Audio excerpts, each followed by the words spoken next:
Verse 11. Now I saw heaven opened, and behold, a white horse, and he who sat on him was called Faithful and True. And in righteousness he judges and makes war. He saw heaven opened. In verse 11 of chapter 19, John the Beloved sees heaven opened. But in chapter 4 of Revelation, John the Beloved sees a door opened in heaven. So in chapter 4 he sees a door opened in heaven, but in 19 verse 11 he sees heaven itself opened, not a door. Because now we're coming towards the judgment, the second coming of the Messiah. No more doors. Heaven will be split in half and opened, and every eye will see the glorious King of Kings and Lord of Lords coming to judge the whole world who rejected him in his first coming. So I saw heaven opened, and behold, a white horse, and he who sat on him was called Faithful and True. Who is this faithful and true? And in righteousness he judges and makes war. None but Jesus Christ of Nazareth. All glory to his holy and mighty name. Now, why white horse? And by the way, if you think there are horses in heaven, then you're mistaken. The book of Revelation, or the Holy Bible, is speaking in our language for us to comprehend and relate to. In heaven there are no horses, there are no animals. We've said this before so many times, and we'll say it again.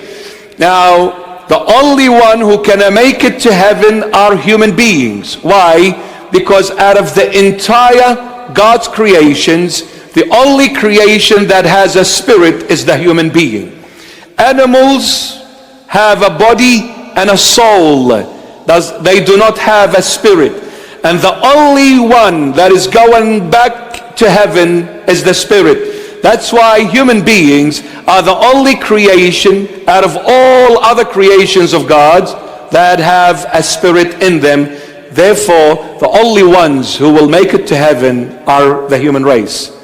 So if you have a pet and you're so attached to that pet, I'm so sorry to break these news to you.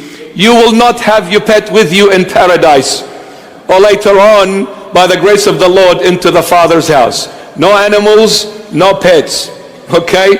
Only human beings. But the Holy Bible is speaking in our language and said, there was a white horse. So there are no horses in heaven. Behold, a white horse, and he who sat on him was called Faithful and True. Why white horse? You see, the Lord Jesus here is coming to judge. Because in righteousness, he judges and makes war. Why white? The color white represents righteousness. The color white represents fairness. The color white represents peace, no anger. So he's coming to judge. Even in his judgment, he will judge fairly and he will judge calmly.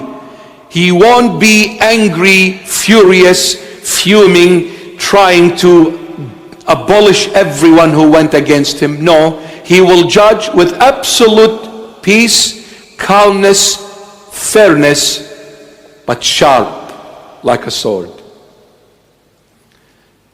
See, one thing about the Lord Jesus, he never loses his control, no matter what happens.